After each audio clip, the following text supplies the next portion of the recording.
Liddy is just so cute. The voice becomes clear as the door opens, and at that name coming from Quimby's mouth, I froze.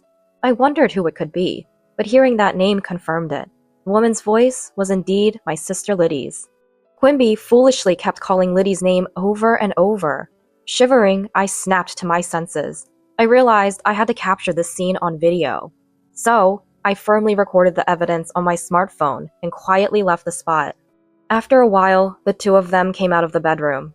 Seeing me, they turned pale, and I said, "That's right, I sent the video of you two to Gabriel. Anyway, let's discuss what to do next among the four of us soon." At those words, Liddy's face turned even paler. "What? What do you mean?" "Just what it sounds like. I've got the video as evidence." "What have you done?" As I held up my smartphone, my sister became utterly frantic, and then she lunged at me. "My name is Linny, a 45-year-old housewife. I have twin boys who are in the 6th grade of elementary school. The kids are twins. I've heard that twins run in families, and indeed, I am a twin myself. I have a twin sister named Liddy. Being identical twins, we never really felt like sisters. Rather, we were more like rivals. Even if we weren't twins, it might have been the same, but I grew up always being compared to Liddy. Before long, I harbored a strong complex towards Liddy, and she, in turn, placed utmost importance on surpassing me. Liddy was always the cute and affable child. On the other hand, I was always the shy and reserved one. And because I was also a bit of an introvert, everyone's attention naturally gravitated towards Liddy whenever we met someone new. Even though we were rivals, I deeply adored Liddy. Her ever-smiling face and popularity were something I aspired to. But it seems Liddy didn't feel the same way. We used to play together a lot when we were in elementary school, but I was always stuck with the roles nobody wanted. "Linny is it!" When nobody wanted to be it in a game of tag, I was always the one forced into the role. Even when one of our friends suggested deciding by rock, paper, scissors, Liddy would pressure me, saying, "You want to do it, right, Linny?" Not wanting to be disliked by Liddy or left out, I had no choice but to agree. Liddy's manipulative behavior wasn't just limited to playtime. It was in 6th grade. We were deciding roles for a school play. We were going to perform Snow White, and I, not being much of an actress, hoped to be the narrator. But I caught a cold and had to miss school on the day of role assignments. "Linny wants to be the narrator. I'll tell the teacher for you." Liddy said she'd pass on my wishes, so I trusted her and felt relieved. However, when I returned to school after recovering, I was shocked to find out I had been cast as the lead role. "Why am I the lead?" I asked a friend in disbelief, and then came the unbelievable reply. "Liddy said you wanted to be the lead." "What? I didn't say that." "But it's already been decided." It seems that as we were entering puberty, no one wanted to take on the potentially embarrassing lead role of Snow White. So I, the quiet girl who was absent, was chosen. The teacher found it odd that I, usually so reserved, had expressed the desire to take the lead role. Did Linny really say that? The teacher had even checked with Liddy. "Truly, she wants to, but she's too shy to volunteer. Please, let this be an opportunity for Linny to shine." But Liddy recommended me as if it was all in my best interest. I cried, insisting I couldn't do it, and didn't want to. However, everyone else's roles had already been assigned. Chastised by teachers and parents alike, I somehow managed to pull through. Thanks to that effort, the play was a huge success. Teachers, parents, and friends all praised me. But amidst all this, only Liddy looked on displeased. Anyone could have done that. Getting all that praise for such a little thing is just silly. And so she began to openly resent me. That was the moment I truly felt Liddy's dislike. After that, she stopped inviting me to play.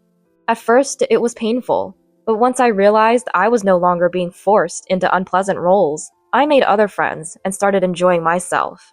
In middle school, many didn't even know Liddy and I were twins. We had become so distant, hardly speaking at school, and didn't look alike at all. We requested not to be in the same class, and I was enjoying my own life. But then, one day, as I was studying for high school entrance exams, Liddy approached me. "Studying? Have you decided which high school you're applying to?" "Yeah, thinking of going for A high school." A high school was the newest and closest school to our house, boasting a competitive entrance difficulty. I had been working hard for 3 years because I really wanted to get into that school. But Liddy, unaware of my efforts, laughed when she heard my choice of high school. A high school? You've got to be kidding, right? Why don't you just go to B high school with me? It sounds like you wouldn't even need to study much for that. Liddy always managed to bend me to her will, but I didn't want her dictating my choice of high school too. For the first time, I stood up to her. I've decided to go to A high school. You don't know if it's impossible for me. If you don't want to study, that's fine, but don't get in my way. I turned away from her and went back to my textbook. What? That tone to your older sister? Angered by my response, Liddy grabbed my textbook and threw it on the floor. What are you doing? Even if you study, it's a waste, you know. You're destined to be my slave and go to B high school together. That day, we ended up in a physical fight. Our parents came running when they heard the commotion and pulled us apart. But by then, my textbook was torn to pieces. But more than that, my heart was shattered by hearing Liddy's true feelings about me. To Liddy, I was just a convenient target for all the unpleasant things. Realizing that Liddy saw me as her slave was a clear awakening, but I didn't give up on studying. Fortunately, my parents contacted the school for me, and I got a new textbook. With my parents' support, Liddy no longer interfered with my studies, and I was able to dedicate myself to them and successfully got into my chosen school.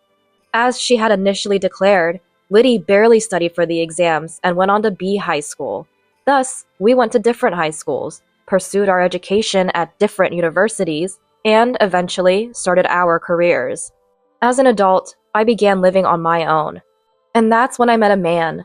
He was my husband, Quimby. Quimby and I were hired at the same time and felt a closeness because we were from the same area. When he asked me out, I felt like I was dreaming. I actually like you, Linny. I'd be happy if you'd go out with me. Hearing those words made me incredibly happy. I had feelings for Quimby too, but I had never had the courage to admit such feelings openly. I wasn't pretty like Liddy, and having had almost no experience with love during my school days, I could hardly believe he felt the same way about me. I'd be happy to. Thank you. Being in a relationship for the first time made me feel overjoyed. Since we started dating, I've been doing my best to make him happy, cooking meals and preparing lunchboxes for him. Quimby started visiting my apartment more often, and we began a life almost like we were living together. Linny, I'll cook dinner tonight. But it wasn't just me doing things for him. Quimby was also very cooperative with household chores. Doing chores together was fun, and I began to think we could make a good married couple. 3 years into our relationship, we decided to get married. I was overjoyed and very happy about it, but there was one thing that worried me. You're a twin, right? I'd like to meet your sister. Quimby brought it up. During the 3 years we were dating, I had told him that I have a twin sister, but I had never introduced him to Liddy. I hadn't even told her about having a boyfriend. Since that big fight in middle school, there had been a deep rift between us. Yeah, that's right. But if we were getting married, it was inevitable that Liddy and Quimby would meet. The thought of how Liddy might scorn us made me anxious, but I knew I had to introduce them at some point. What? Married? Since when? And when I finally called Liddy, after a long time, she seemed surprised by my news and raised her voice. I had told my parents, but it seems Liddy hadn't heard about it yet. She sounded like this was news to her. Yeah, and I want to introduce Liddy to the man I'm going to marry. I'm busy, you know. Well, if you insist, I guess I could meet him. Liddy was as condescending as ever, so I asked her to make some time for us. Liddy hadn't changed since we were kids. I figured I had to be the adult and humble myself. We went back home to meet Liddy on her day off. Quimby suggested we all have a meal together with our parents, so we arranged to meet at a restaurant. And then, on the day, we went to the restaurant, but even when the time came, Liddy didn't show up. Liddy's late. I thought she said she'd be on time. Sorry, Quimby. Don't worry about it. She'll show up eventually. Let's just wait a bit longer. Both my parents and I felt bad for keeping Quimby waiting. 15 minutes past the scheduled time, Liddy showed up in a flashy dress. Sorry, did you wait? We did. What's with the outfit? Well, it's kind of like a meet and greet, right? Thought I should dress up. I couldn't help but be exasperated by her. Not just me, but our parents just gave a wry smile. If she knew it was a meet and greet, I wish she hadn't been late without even messaging. Especially not for the sake of getting dressed up. Seemed immature for an adult. But wanting to keep the peace, I swallowed my words. We introduced Liddy and Quimby to each other. Wow, Linny, you've snagged a good-looking one. Working at the same place means he must be earning well. Liddy made several rude remarks to Quimby on their first meeting.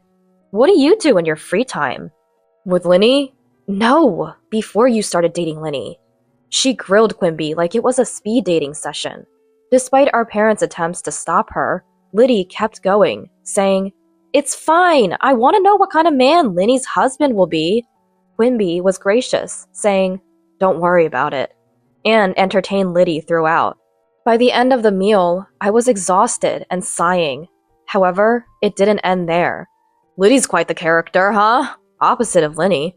I always say we're the least alike twins ever.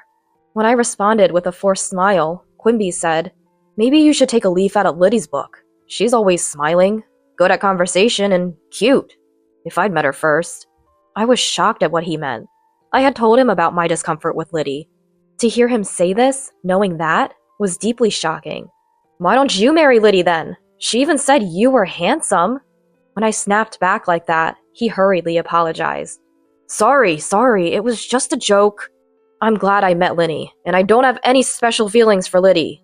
"Then you shouldn't say things that praise Liddy and put me down." "It was a joke." Quimby apologized like that. I was shocked, but I wasn't going to call off our engagement over something like this. I just hoped he understood. Right after that, he said, "But Liddy is a nice girl. It's not good to be jealous of your sister. Let's all get along as a family now. We're adults. Things are different than they were." I had my reservations, but I knew our parents wanted Linny and me to get along, but I wanted Quimby to be on my side. Why was he trying to bring me and Liddy closer? But it's not like we'd be interacting much anyway. Arguing seemed too troublesome, so I just nodded along to Quimby's words. A few days later, I got a message from Liddy. "Isn't Quimby too good for you? Should I take him off your hands?" I was chilled by her message. "What are you talking about?" I replied instinctively, and she called immediately. "Just what I said. It's unbelievable someone as dull as Linny would get married before me." Liddy insulted me over the phone and laughed. "He's high-earning and well-educated. Why not hand him over to me? We're twins. We've always shared everything." "Don't say stupid things," I yelled back at Liddy. I couldn't stand Quimby being treated like an object, nor the notion that we had always shared everything. That's ridiculous. I was always just someone for Liddy to dump the things she didn't want on. That night, I told Quimby about this, warning him to be careful around Liddy.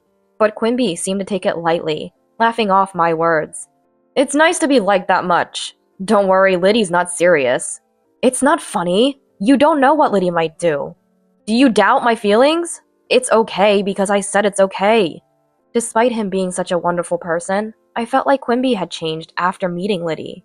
Quimby would affirm everything when it came to Liddy, just because she's my sister. Other than that, he was the same wonderful partner as always, but I was dissatisfied with how he changed whenever Liddy was involved. "Don't worry so much." But as Quimby said, if he himself didn't sway, there was nothing Liddy could do. Feeling unsettled by her words was proof I hadn't fully trusted Quimby. So, I was admonished.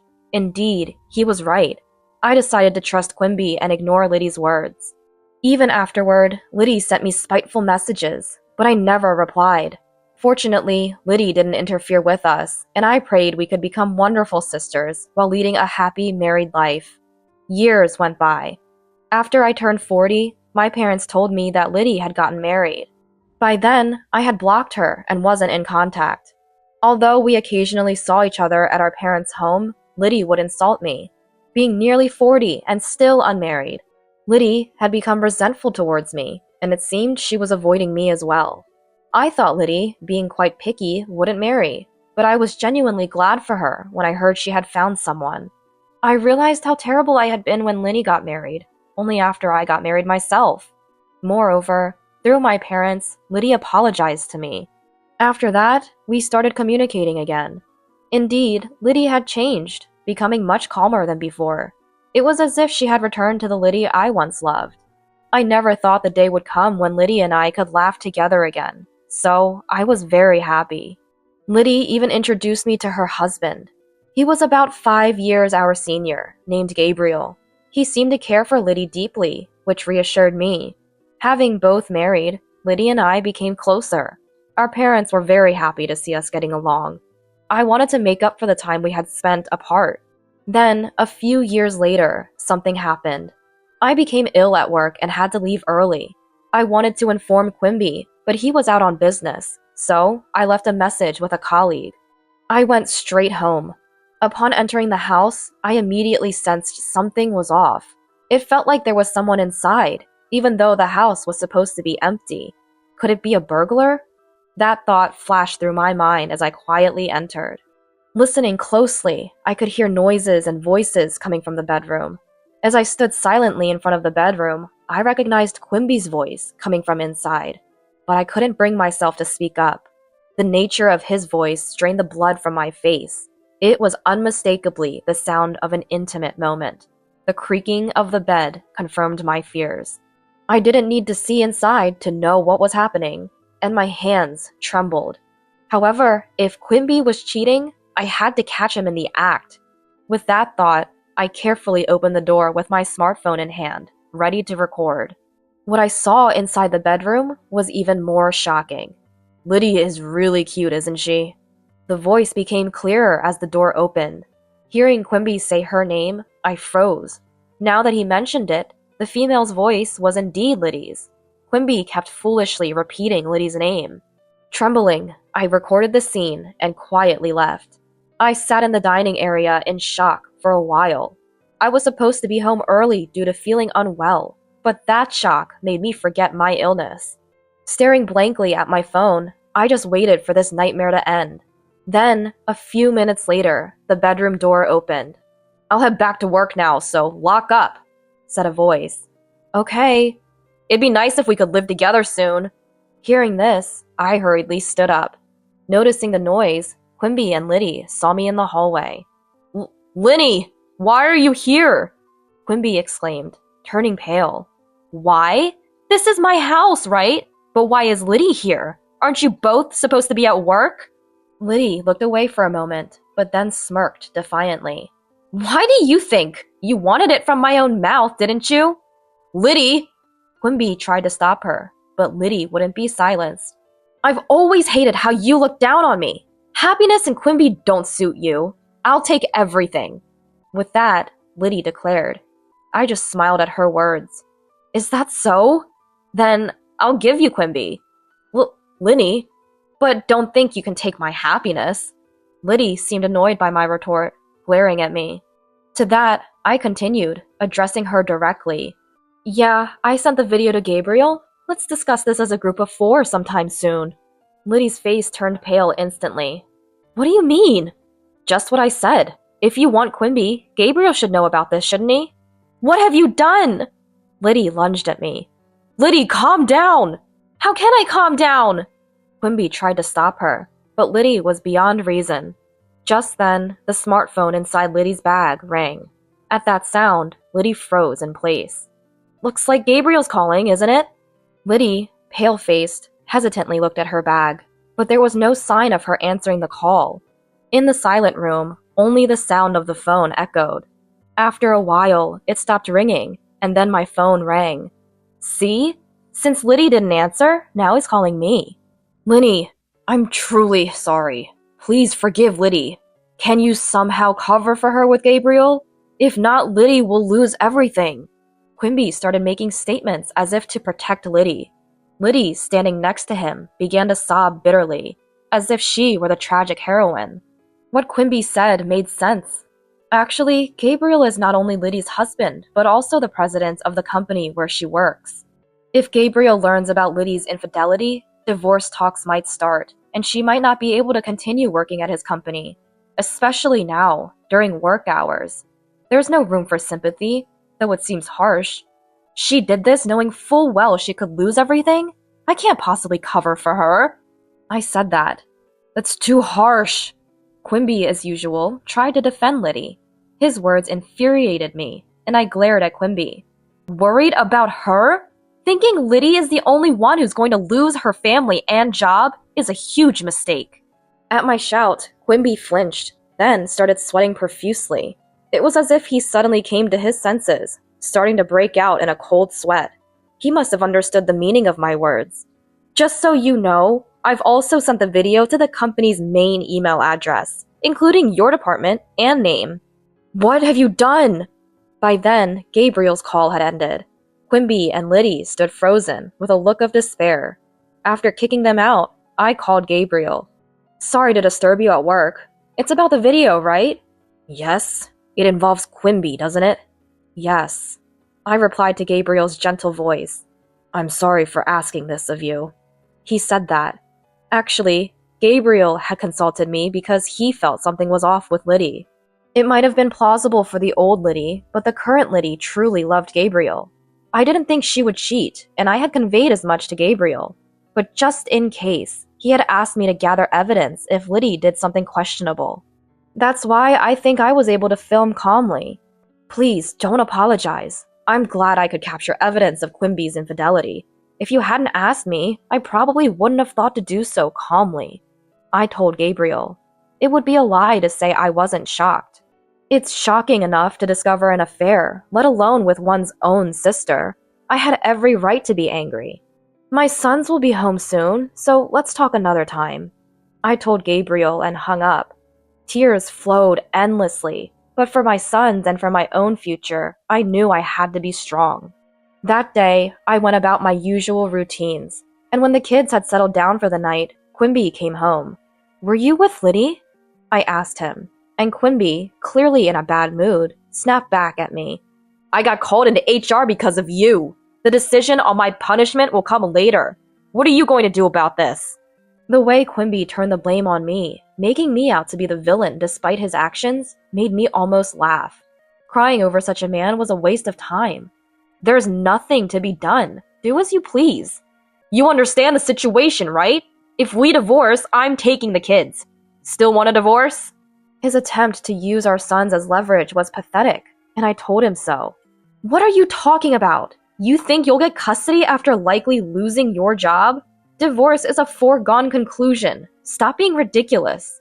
Quimby had nothing to say. Of course. Getting caught in adultery during work hours? Dismissal seemed inevitable. Was he still so clueless about the gravity of his actions? If that's the case, then he's incredibly foolish. I'll be leaving tomorrow. Wait a minute. Can't we consider starting over? Can't you forgive just one affair? Quimby, now taking a submissive stance, began apologizing to the assertive me. One time? I asked back.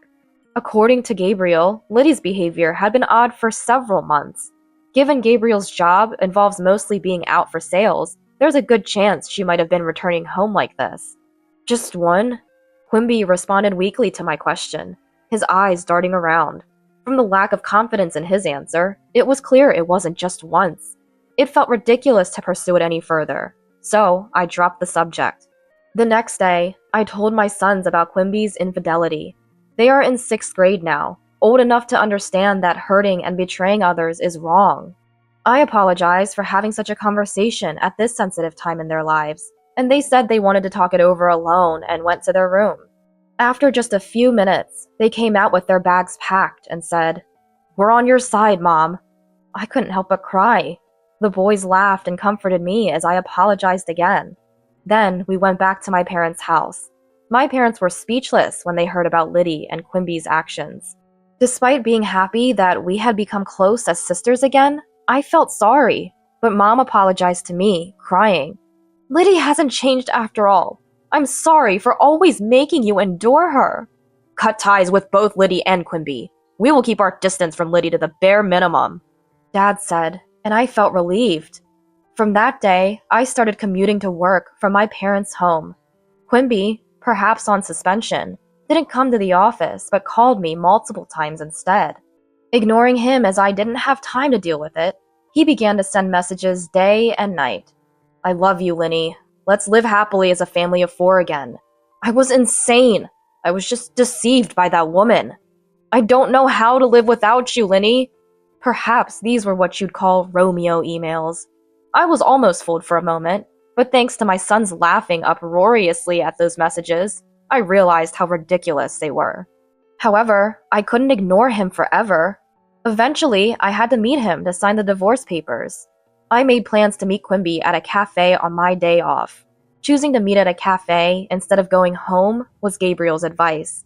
He said that being in a public place would help keep the conversation calm. When Gabriel and Liddy arrived at the cafe together, Liddy had become so thin in just a few days. She looked like a different person. She must have fallen out of favor with Gabriel. Serves her right.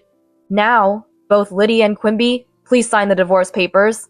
It seemed Liddy was also reluctant to divorce. To the two hesitating to sign, Quimby said, "It's a misunderstanding, Gabriel. It's your choice to divorce, but we won't." "Are you still saying that? My sons and I no longer consider you family," I retorted. I addressed Quimby's desperate attempts. Gabriel sighed deeply and said, "You could go to court, but it's clear you'll lose, considering the alimony and legal fees for the divorce trial. Can you afford it?" "Alimony for the divorce trial? Of course. You both betrayed your families. Liddy to me and Linny. Quimby, you'll have to pay us a proper settlement in the divorce trial." Liddy started trembling silently. Her silence and weight loss now made sense. "What am I supposed to do? I might be fired. How can I pay?"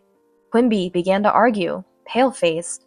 "You did this to yourself. Besides, you owe child support for both kids. Right, Liddy?" At my words, Liddy flinched. "You wanted to live together, right? You're welcome to have the house." I laughed loudly. "And don't forget the mortgage payments!" Quimby was taken aback, probably having forgotten about the mortgage. Both sat sweating, pale, and silent in front of the divorce papers. Later, Gabriel introduced me to a lawyer, and I managed to claim alimony and legal fees, and finalized the divorce. Quimby, who had resisted divorce so much, proposed to Liddy immediately after our divorce was finalized. I knew he had liked Liddy from the start. When did their affair turn serious? Hearing this, I felt nothing but disdain. Meanwhile, Liddy, who had genuinely loved Gabriel, was abandoned, and eventually lost her job too. Why did she end up with Quimby, despite loving Gabriel so much? Remaining puzzled, I asked Gabriel about it. He hesitated before revealing, "Actually, she started complaining about you a few months ago." "Really?" "Complaining about how you, who are useless, got married and even have kids. It's extravagant," he explained. Could it really be because of that? I wondered. But considering Liddy's personality, it wasn't impossible. Yet, the thought that she went to such lengths just to set me up was horrifying. "It was because I thought you might be in danger that I consulted Linny, but I never imagined it would lead to this with Quimby. I'm truly sorry," Gabriel said apologetically. "It's okay, it's over now. And Quimby is to blame for taking up Liddy's invitation as well." That concluded our conversation. Gabriel and I agreed to keep in touch for updates on the divorce compensation and legal consultations. According to him, the two burdened with a substantial amount of divorce compensation ended up marrying and living together. Liddy was abandoned by her parents and had nowhere else to go. It seemed she reluctantly accepted Quimby's proposal because she had no family left. From what the lawyer told me, Liddy couldn't accept that she ended up divorcing Gabriel and marrying Quimby, whom she didn't love, because of me. The lawyer mentioned getting hurled with abusive language every time he called her.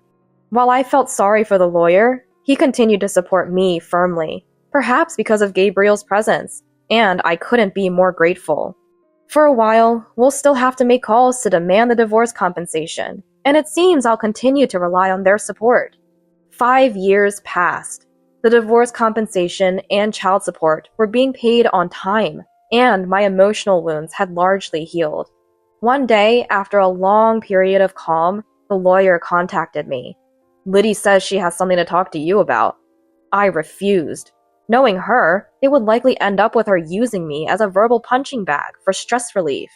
I decided never to trust or forgive Liddy again, and asked the lawyer to convey my refusal. However, Liddy insisted it was urgent, and Quimby also requested a meeting on her behalf. Given their persistence, I reluctantly agreed. However, lacking the courage to meet them alone, I contacted Gabriel, feeling somewhat guilty for doing so after such a long time. He gladly agreed to accompany me, and so I met with them after a long while. Quimby and Liddy were sitting at the cafe with a solemn demeanor. When Liddy saw my face, she looked slightly relieved. "What's this about? Why did you call me here?" I asked, and Liddy said, "Actually, I've developed renal failure and need to undergo dialysis." I was taken aback. "It's your fault." "No, both of your faults, that Liddy ended up like this. She couldn't sleep without drinking alcohol, and yet because of the divorce settlement payments, she had to work. Your actions have destroyed her health." Quimby angrily blamed us, but I thought it was their own doing. Gabriel seemed to agree, as he sighed and looked exasperated. "So what? I'm not reducing or refunding the divorce settlement. Be thankful I agreed to installments." I stood firm, and Liddy, crying, lowered her head. "I'll pay the divorce settlement. Please, I'm begging you. Give me a kidney." "What?" I exclaimed loudly at her outrageous request. "What are you talking about? There's no way I give it to you." When I refused, Quimby said, "You were born with a twin with Liddy for this reason. You have a duty to help her." "What are you talking about? Who has been pushing all the unpleasant things onto me? Did Liddy ever help me once in such situations?" "Don't talk about trivial matters. Liddy's life is at stake here," Quimby angrily retorted. Liddy began to cry and plead, apologizing. Quimby insulted me as heartless, pressuring me for the transplant as if threatening. At that moment, feeling as though I was being blamed, Gabriel spoke up. "If she needs dialysis, then undergo dialysis. Do you understand how tough dialysis is? And do you understand how difficult a transplant is? Why should she risk her life for Liddy?" Their words left them speechless. I felt relieved with Gabriel's support and caught my breath. "Moreover, Liddy, you've repeatedly called Linny useless. Isn't it too convenient to ask for help only when you're in trouble?" "But that's..." "Liddy, you've destroyed Linny's happy life. Linny has no obligation to save your life." Liddy broke down crying, and Quimby was at a loss for words. Both of them must have thought that I would surely give them a kidney. If I had been alone, I might have been persuaded. Once again, Gabriel saved me. "Take care then. Oh, and don't forget the transfer for this month's payment." With that, I got up and left. Whether I'm called heartless or a devil, I cannot forgive them both. I don't know what kind of life they will lead from now on, but I hope they never forget what they did and reflect on it. It seems Quimby and Liddy were both working part-time to make ends meet, but now that Liddy can no longer work properly, their financial situation is dire.